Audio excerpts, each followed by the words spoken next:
Hello dear students, my name is Shashank, Master Teacher of Mathematics at Vedantu. Here we are presenting solutions for KVPY 2019 SX stream, that is class 12. Here the question taken from part 2 section. The very first question, I think it's question number 81. Let's have a look. The points C and D on a semicircle with AB as diameter are such that AB as diameter, AC is 1, CD is 2 and DB is 3. Then the length AB means diameter, lies in the interval. Okay, so they are not asking about the value of AB, they are just asking about in which interval. However, these intervals are very close, 4 to 4.1, 4.1 to 4.2, 4.2 to 4.3, 4.3 to infinity. Let's see how can we get the diameter, the interval in which diameter will fall.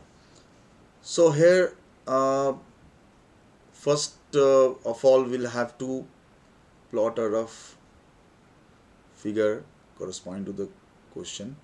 So I'm drawing a semicircle, trying to draw a semicircle here. AB. Let the diameter AB to be x, right?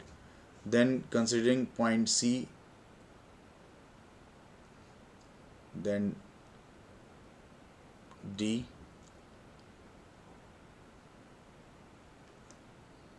C, D roughly.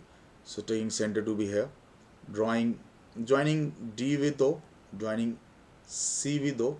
All these are x by 2, diameter is x, so radius is x by 2, x by 2, x by 2, right? And the lengths are given, lengths of chords are given, 1, 2, 3. So if I draw a perpendicular, as is a isosceles triangle, obviously on the chord, if you draw perpendicular from center, it will bisect the chord. Is a very common property of circle. This is 90. Again from here and from here to this. This is 90. This is 90.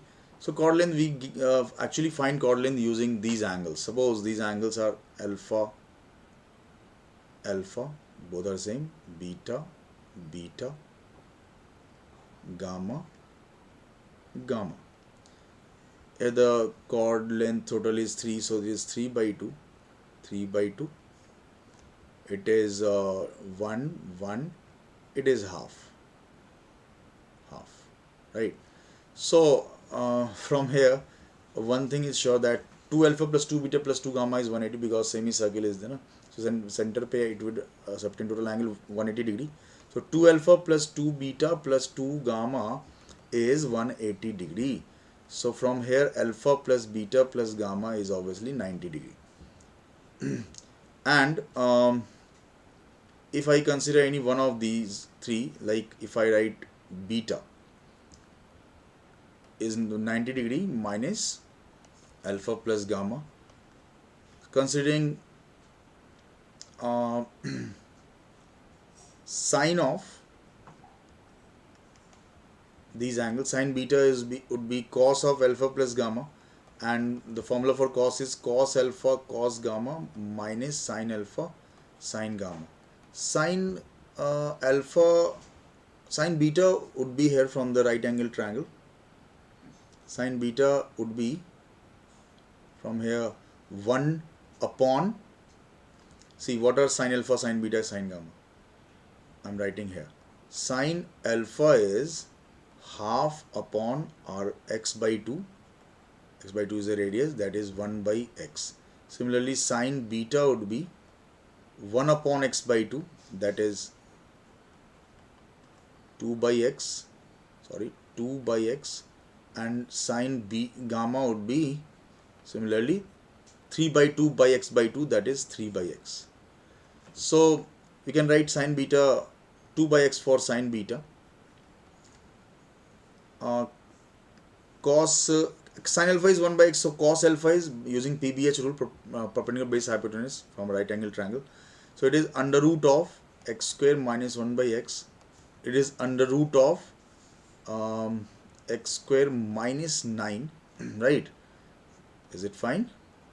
And it is 1 by x, it is 3 by x. Yeah. So multiplying both sides by x square and taking 3 in the left, you'll get 2x plus 3 as under root of x square minus 1 into x square minus 9. From here, we can get the values of x. I'll have to square it. 4x square plus 12x plus 9 here, x raised power 4 minus 10x square plus 9, cancelling out 9 both the sides, and yeah, x will also get cancelled because x cannot be 0, x is positive because it is a diameter, so we'll get finally cancelling x cube minus 14x square, that is minus 14x, okay, minus 12 equal to 0. So this is a cubic equation. We can easily check that this equation will have 3 roots, as product of roots is 12 positive. Yeah, here the common features is okay, considering this equation on the next page, x cube minus 14x minus 12, x cube let fx is x cube minus 14x minus 12. Here the product of root was, just check it, product of roots is 12 is positive, and sum is 0. So as product of roots is positive, all the 3 roots are positive, or 2 negative 1 positive. But as the sum is 0, all the 3 roots cannot be positive. So the second case will happen that 2 roots are negative, 1 is positive, so that product would be positive. So exactly 1 would be positive, and we have to find the positive real value of x. So there is only one root, positive root of this equation, and as per option we have to check for the interval. So we'll have to check the value at 4, 4.1, 4.2, 4.3. So using, as this is a continuous function of x, using IVP, see, we'll have to check f4. Okay, I am further writing it as x into x square minus 14 minus 12. f4 would be 4 into 4 square is 16 minus 14 is 2 minus 12, it is negative. f4.1, going for f4.1, it's not difficult, however, 4.1 into 4.1 square, 41 square is I think 1681, so we can write 16.81 minus 14 minus 12, it is 4.1 into 2.81 minus 12.